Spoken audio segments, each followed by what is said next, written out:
Hello students, welcome back to education BA tutorial. तो आज के इस वीडियो में आप देखेंगे डीएलएड फर्स्ट ईयर का फर्स्ट पेपर बाल्यावस्था एवं बाल विकास के कुछ महत्वपूर्ण प्रश्न उत्तर। और ये वीडियो का पार्ट 2 है। इससे पहले का वीडियो आपने अभी तक नहीं देखा है तो उसे भी आप ज़रूर देखिए। तो चलिए स्टार्ट करते हैं। आज का हमारा फर्स्ट क्वेश्चन है, वृद्धि, परिपक्वता एवं शारीरिक विकास में संबंध बताइए। तो आंसर देख लेते हैं। वृद्धि, परिपक्वता और शारीरिक विकास तीनों अलग अलग है, लेकिन किसी न किसी प्रकार से संबंधित है। पहले है वृद्धि। वृद्धि का अर्थ शरीर के आकार, लंबाई, वजन आदि में होने वाले बढ़ोतरी से है। फिर परिपक्वता।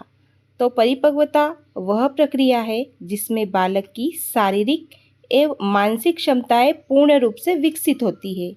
और थर्ड है शारीरिक विकास, मीन्स शरीर के अंगों, मांसपेशियों, हड्डियों तथा कार्य क्षमता के विकास को शारीरिक विकास कहा जाता है। अब इन तीनों में संबंध देख लेते हैं। तो वृद्धि, परिपक्वता और शारीरिक विकास तीनों एक दूसरे से जुड़े हुए हैं।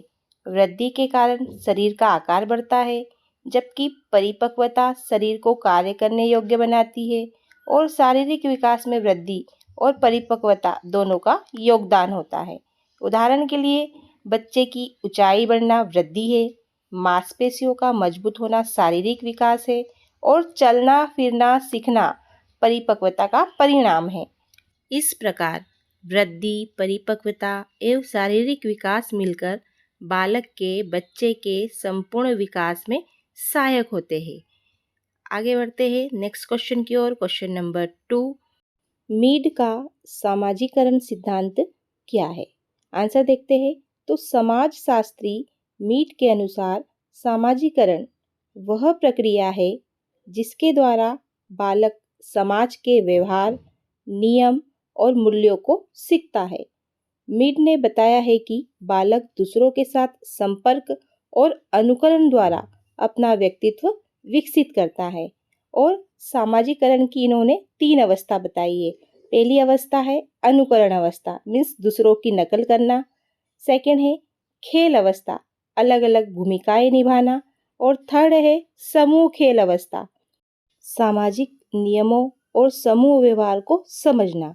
इस प्रकार सामाजिकरण से बालक का व्यक्तित्व विकसित होता है। नेक्स्ट क्वेश्चन है क्वेश्चन नंबर 3, समावेशी शिक्षा के 2 महत्व बताइए। आंसर देखते हैं। तो समावेशी शिक्षा के महत्व इस प्रकार है। पहला है समान शिक्षा का अवसर। समावेशी शिक्षा में सभी बच्चों को बिना भेदभाव के साथ पढ़ाने का या पढ़ने का अवसर मिलता है। सेकंड है सामाजिक भावना का विकास। इससे बच्चों में सहयोग, सहानुभूति और आपसी सम्मान की भावना विकसित होती है। नेक्स्ट क्वेश्चन देखते हैं क्वेश्चन नंबर 4, रूढ़िवादिता क्या है? आंसर देख लेते हैं।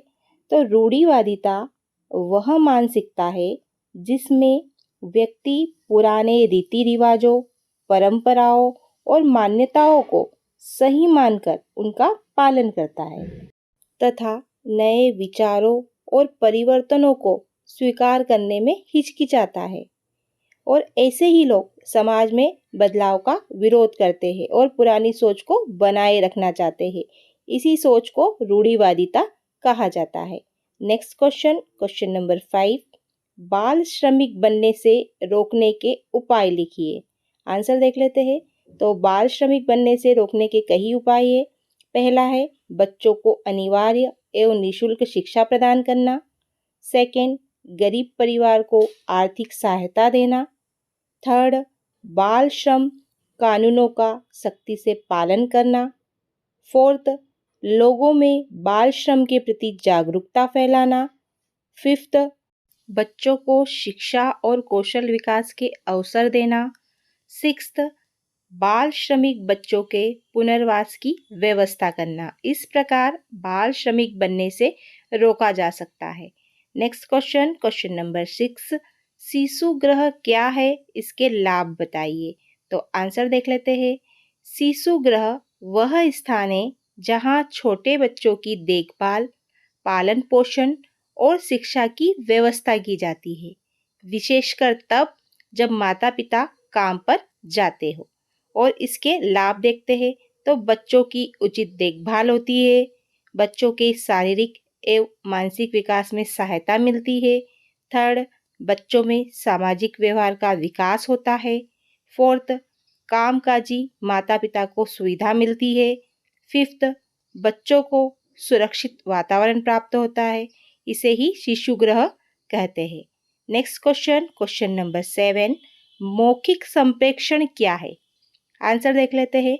तो मौखिक संप्रेषण वह प्रक्रिया है जिसमें व्यक्ति अपने विचार, भावनाएं और जानकारी बोलकर एक दूसरे तक पहुंचाता है।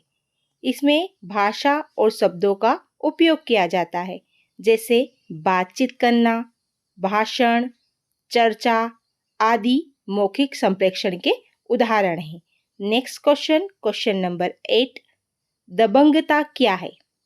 आंसर देख लेते हैं। तो दबंगता वह प्रवृत्ति है जिसमें व्यक्ति अपनी शक्ति, अधिकार, धन या प्रभाव का उपयोग करके दूसरे पर अपना नियंत्रण स्थापित करता है। ऐसा व्यक्ति अपनी बात मनवाने के लिए डर, दबाव या आक्रामक व्यवहार का सहारा लेता है। दबंगता के कारण दूसरों में भय, असुरक्षा और आत्मविश्वास की कमी उत्पन्न हो सकती है। यह सामाजिक संबंधों और वातावरण पर नकारात्मक प्रभाव डालती है। आई होप आपको वीडियो अच्छा लग रहा होगा। वीडियो अच्छा लग रहा है तो प्लीज़ वीडियो को लाइक कीजिए, अपने दोस्तों के साथ शेयर कीजिए। हमारा नेक्स्ट क्वेश्चन है क्वेश्चन नंबर 9, वैश्वीकरण के लाभ लिखिए। तो आंसर देख लेते हैं। वैश्वीकरण के कई लाभ है। फर्स्ट, विभिन्न देशों के बीच व्यापार और आर्थिक विकास बढ़ता है। सेकेंड, नई तकनीक और ज्ञान का आदान प्रदान होता है। थर्ड, रोजगार के अवसरों में वृद्धि होती है। फोर्थ, लोगों को विभिन्न देशों की वस्तुएं और सेवाएं आसानी से मिल सकती है। फिफ्थ, शिक्षा, संचार और परिवहन के साधनों का विकास होता है। सिक्स्थ, विभिन्न संस्कृतियों के बीच संपर्क और समझ बढ़ती है। इस प्रकार वैश्वीकरण के कई लाभ होते हैं। नेक्स्ट क्वेश्चन, क्वेश्चन नंबर 10, विशिष्ट आवश्यकता वाले बालक का क्या अर्थ है? तो आंसर देख लेते हैं। विशिष्ट आवश्यकता वाले बालक ऐसे बच्चे होते हैं जिनकी शारीरिक, मानसिक, बौद्धिक, सामाजिक या भावात्मक क्षमताएं सामान्य बच्चों से भिन्न होती है।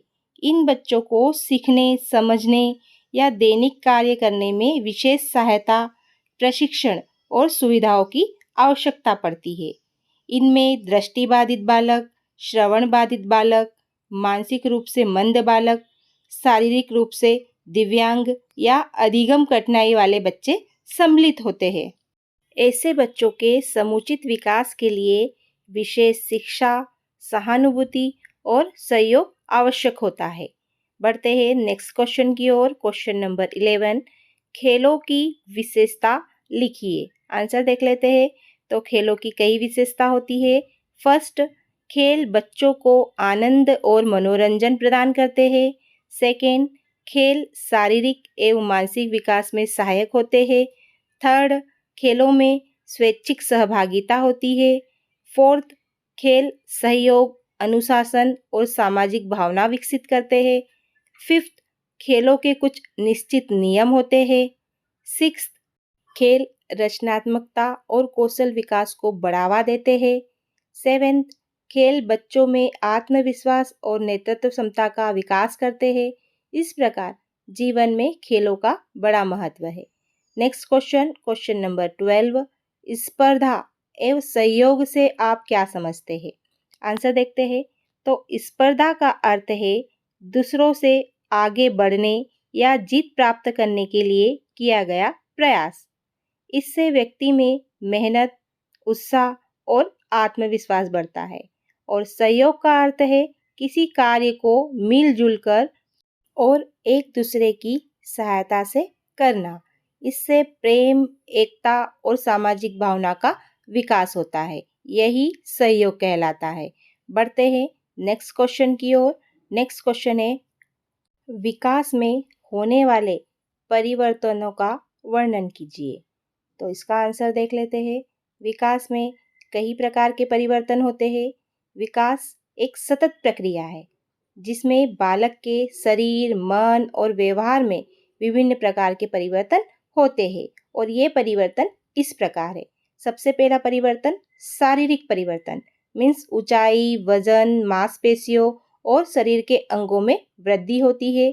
सेकंड, मानसिक परिवर्तन, सोचने, समझने, संस्मरण और तर्क करने की क्षमता विकसित होती है। थर्ड, भावनात्मक परिवर्तन, भावनाओं को व्यक्त करने और नियंत्रित करने की क्षमता बढ़ती है। फिर अगला है फोर्थ, सामाजिक परिवर्तन, दूसरों के साथ व्यवहार, सहयोग और सामाजिक संबंधों का विकास होता है। फिफ्थ, भाषाई परिवर्तन, भाषा बोलने, पढ़ने और लिखने की क्षमता में सुधार होता है। इस प्रकार विकास के दौरान बालक के व्यक्तित्व में अनेक महत्वपूर्ण परिवर्तन होते हैं। बढ़ते हैं नेक्स्ट क्वेश्चन की ओर। और आपको वीडियो कैसे लग रहे हैं, आगे आप अन्य सब्जेक्ट के वीडियो देखना चाहते हो तो कमेंट्स ज़रूर कीजिए। हमारा अगला क्वेश्चन है क्वेश्चन नंबर 14, मंद बुद्धि बालक कौन से होते हैं? आंसर देख लेते हैं। तो मंद बुद्धि बालक वे बच्चे होते हैं जिनकी बुद्धि एवं सीखने की क्षमता सामान्य बच्चों की तुलना में कम होती है। ऐसे बच्चों को समझने, याद रखने और सीखने में अधिक समय लगता है। इन बच्चों का मानसिक विकास धीमा होता है, इसलिए इन्हें विशेष शिक्षा, प्रशिक्षण और अधिक मार्गदर्शन की आवश्यकता होती है। ऐसे बच्चे ही मंद बुद्धि बालक कहलाते हैं। नेक्स्ट क्वेश्चन, क्वेश्चन नंबर 15, लगाव को परिभाषित कीजिए। आंसर देख लेते हैं। लगाव वह भावनात्मक संबंध है जो एक बालक और उसके माता पिता या किसी निकट व्यक्ति के बीच विकसित होता है। यह संबंध प्रेम, सुरक्षा, विश्वास और स्नेह पर आधारित होता है, जिससे बालक को भावनात्मक सहारा और सुरक्षा की भावना प्राप्त होती है। इसे ही लगाव कहते हैं। मिलते हैं अगले वीडियो में, तब तक के लिए bye bye and take care.